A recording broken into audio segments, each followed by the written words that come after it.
Hello mga katets, magandang buhay po sa inyong lahat. Nandito po tayo ngayon sa isang site kung saan merong landmark na mahabang bato sa gilid ng creek. Ayan siya mga katets. Bago tayo magpatuloy ay shoutout muna natin ang lahat ng mga nanonood sa ating video ngayon. Shoutout po sa inyong lahat at sa lahat ng mga nag-comment last video. Nandyan po ang pangalan nyo sa itaas. Maraming salamat po sa inyong lahat. At dito nga sa harap natin mga katets ay meron tayong nakitang batong hugis triangle na parang may arrowhead na nakaturo sa malaking bato na yon. Ang malaking bato na ito mga katets ay ito yung bato na pinost ko dati sa Facebook ko na merong tatlong butas na nakatriangle. Ayan mga katets. At yan nga mga katets, sa ating nakikita na ang butas na ito sa itaas ay pormang kanang paa ng bata mga katets. At sa unahan niya ay parang may mataas na butas na hugis maliit na paa mga katets. Kung titingnan natin doon sa unahan may makikita tayong bato. At parang may nakikita tayong hugis paa na pahaba na papunta doon mga katets. Ayun siya mga katets. Okay, proceed tayo sa batong ito mga katets. Suriin nating mabuti. Kung iikot tayo dito sa gilid mga katets, ating nakikita na parang nakatayo siya at parang naka-walling type. At yung tatlong butas doon ay nakaharap sa bandang iyon mga katets. Kaya ang tinuturo niyang deposit sa atin ay nandyan lang sa bandang iyan mga katets. At dito nga sa parting kanan natin ay may makikita tayong dalawang crack sa bato na nagpormang guhit mga katets. Ayan siya, para siyang literal na arrow na ginuhit sa bato.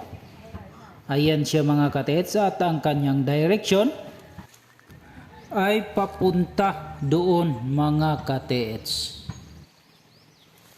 Ang dalawang crack na ito mga katets ay dumiretso sa kabilang bahagi ng bato mga katets.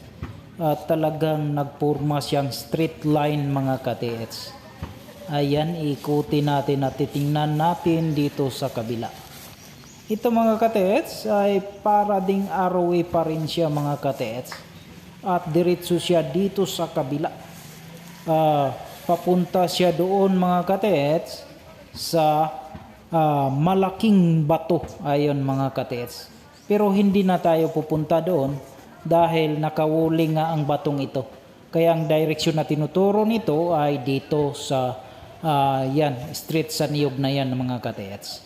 At sa bandang itaas mga katets, meron pa tayong makikitang parang pangatlong guhit na maliit. Ayan siya mga katets. Ngunit dito sa kabila ay meron na naman siyang isang guhit na nagtuturo doon sa gilid ng batong iyon mga katets.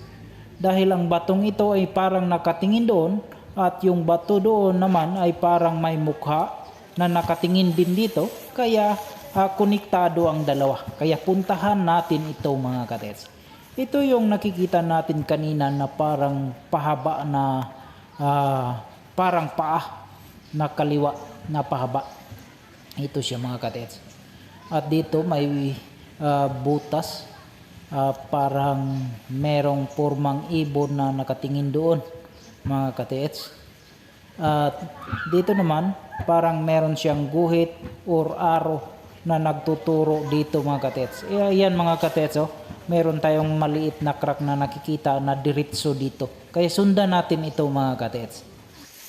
At dito nga mga katets may nakikita akong pormang triangle na linya mga katets na parang natural lang na crack sa bato mga katets. Ayan, tingnan nyo. At dito sa dulo niya merong maliit na crack papunta doon, saka biglang lumaki dyan mga katets at parang arrow na nakaturo doon sa unahan mga katets. Okay, ating iikutin yun mga katets. Tingnan natin ang harap ng batong ito mga katets.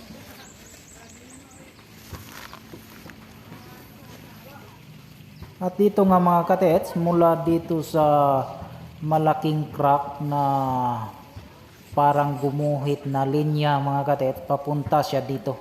Parang nawala siya at dito siya nag-umpisa uli. Ito mga katets, hanggang dito yung crack niya. Hanggang dito lang yung crack niya mga katets. Simula dito sa unahan. Ayan, dyan nagsimula ang crack niya mga katets. Ayan. At ang crack na ito ay parang nakaturo sa direksyon na ito mga katets. At dito naman sa gilid mga katets ay merong parang guhit din na papunta dito. Ayan, lumiko siya at nagpurma siyang parang isang ulo ng pagong. At ito naman diretso dito. At ito rin ay parang nagpurma ding isang ulo na naman ng pagong. At meron siyang guhit dito mga katets papunta doon sa ibaba. Ayan mga katets, parang dalawang ulo ng pagong na purmang number 3. So dito ang umpisa mga katets, dito sila nakatingin. Ayan, yung tinitingnan nila ay siguradong mayroong deposit yan. Okay mga katets, balik na tayo doon sa isang bato na merong triangle na butas mga katets. Kung titingnan natin dyan mga katets, makikita natin ang mahabang bato na ito mga katets na para siyang nakapadir dito sa creek mga katets. Ayan mga katets, sobrang haba. Ito yung landmark dito mga katets. Ito yung palatandaan nila na mayroong deposit ang area na to mga katets. Kaya yung batong yan ay nagsilbing proteksyon sa baha or malaking baha para hindi masira yung formation ng lupa dito sa kabila mga katets. Dahil nga mayroon silang pinoprotektahang mga deposit dito mga katets. Ayan. Kung may magmahanap na mga Hapon, siguradong ang hahanapin nila ay yung mahabang bato na nasa gilid ng creek mga katets. Okay, umpisahan na natin mga katets ang ating pagre-remap. Gamit na tayo ng kumpas katets. Ang kumpas direction ng batong ito mga katets, kung dito tayo nakatayo, siya ay nasa east mga katets. At yung isang bato naman ay nasa west. At ang makikita natin doon sa bandang north mga katets ay isang napakalaking bato na parang nakadapa lang mga katets. At sa south naman mga katets ay isang malaking bato rin na parang nakatayo. Ayun siya mga katets oh. Pero punong-puno siya ng damo. Ayun siya mga katets. Yan. Yan bato po yan mga katets. At dito naman sa bandang east mga katets, ang batong yan ang ating makikita. So naka-align po ang mga batong yan sa north, south, east at west. At dito nga mga katets, nakuha ko kaagad ang pattern ng mga Hapon dito mga katets. Ayan, arrow. Ang pattern nila dito ay ang guhit sa bato mga katets. Kaya ang una natin gawin ay kumpasan natin ang guhit na ito mga katets. Kumpasan natin yung tinuturo niyang direction or arrow. Dahil dalawa ito mga katets, nagpurmang arrow. Kaya dyan natin ito kumpasan mga katets. At ang kumpas direction ng guhit na ito mga katets ay 210 degrees southwest. Sa likod na tayo kumuha ng kumpas direction mga katets dahil nakawuling nga yan, hindi na tayo lalagpas dito sa kabila. At sa dito naman na side mga katets, ay kunan din natin ito ng kumpas direction ang dalawang guhit na ito. Okay. Dito tayo kukuha ng kumpas direction mga katets. Ayan, papunta doon mga katets. Papunta sa harap natin. Ito ay mayroong 160 degrees south mga katets. At yung isa pang guhit na nakita natin dito mga katets, ito siya mga katets, itong guhit na ito na nagtuturo sa direksyon doon sa west mga katets. Ito ay mayroong compass direction na 260 degrees west mga katets. Ayan, diretso siya doon sa gilid ng batong iyon mga katets. At ngayon, punta na naman tayo doon sa kabilang bato. Yung nakita nating guhit doon kanina na naka-triangle mga katets, kuhanan din natin iyon ng compass direction. Ang lahat ng mga nakuha nating compass direction mga katets ay isulat natin sa papel at tandaan natin mamaya dahil gagamitin natin yon sa pagre-remap. Ito ang unahin natin mga katets. Ito ay mayroong 165 degrees south, back azimuth 345 degrees north.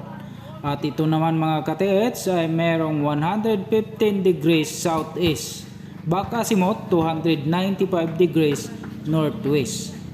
At ngayon ang sa bandang itaas naman mga katets. Ito mga katets, ito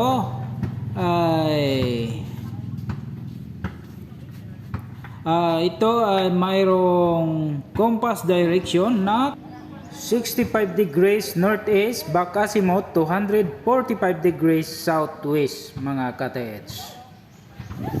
At ngayon isunod na naman natin ang guhit na nanggaling sa dulo ng triangle na ito papunta doon mga katets. Tara, ikutin natin mga katets. Kukuha na natin ito ng compass direction. Ito siya mga katets. Ayan.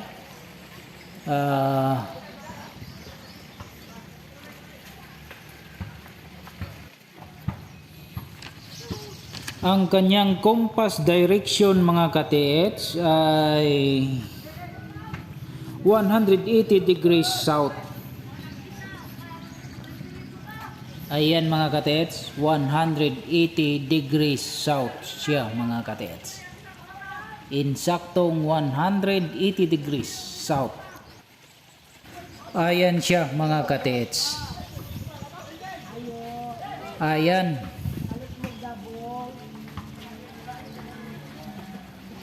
Diretso siya doon mga katets. At para malaman natin mga katets kung saan tayo magsisimula at kung saan ang intersection ng unang deposit, ay susukatin natin ang crack na ito sa bato mga katets. Ito kung titingnan natin, ang crack ay nagsimula dito mga katets. Ayan. Ating sukatin mga katets ang kanyang crack. Simula doon hanggang dito lang siya mga katets. Ayan, kitang kita mga katets. Tingnan nyo, 9 inches lang siya mga katets. Kung 9 inches, convert natin yan 2 yards, maging 9 yards siya. So ang 9 yards ay merong 27 feet mga katets. Ayan, kitang kita na 9 inches. At ngayon, magsukat na tayo sa direction na 180 degrees south mula sa batong ito. Doon papunta yon mga katets. Okay. Umpisa na tayong magsukat para malaman natin ang unang deposit. At doon na natin i-apply yung mga nakuha nating compass direction sa naka-triangle na guhit doon sa bato mga katets. Okay, sukat na tayo ng 27 feet mula sa batong yan. 5 sa direction na 180 degrees south. 10 15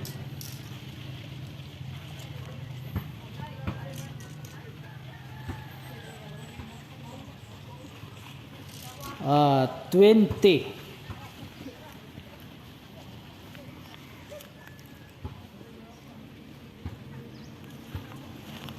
21 25. Okay, 25 na mga katets. Saka kulang pa ng 2 feet. 25, 26, 27. Hanggang dito ang 27 mga katets. Ayan. So hanggang dito lang ang 27 feet. So nandito ang unang deposit natin at ito na rin ang intersection natin sa mga deposit. At dito na natin i-apply ang compass direction na nakuha natin doon sa batong iyon mga katets, yung naka-triangle. Okay mga katets, mula dito sa tatawagin nating unang deposit, compass tayo ng 345 degrees north.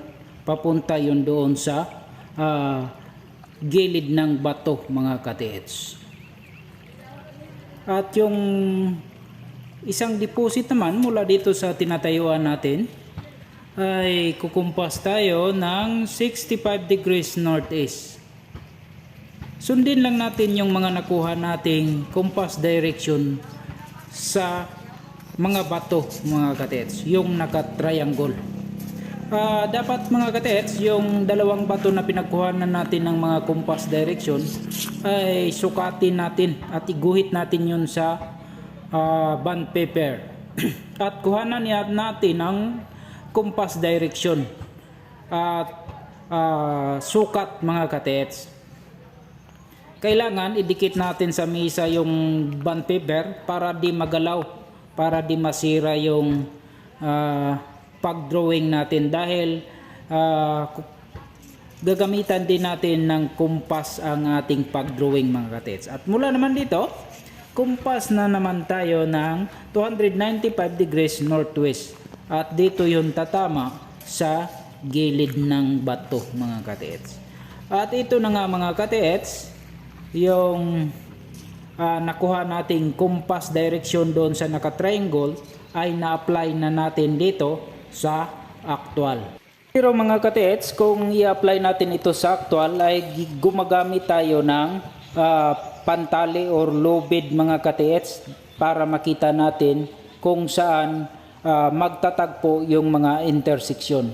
At yun ang mga deposit mga katets. Pero dito ngayon sa ating ginawa, hindi na tayo gumamit at hindi ko na pinakita sa inyo dahil tabi nga ito ng daan. Baka mahalata tayo ng mga tao na dumadaan dito mga katets. Saka meron pa namang nagsasabong dyan sa malapit. Kaya maraming tao na pasilip-silip dito mga katets.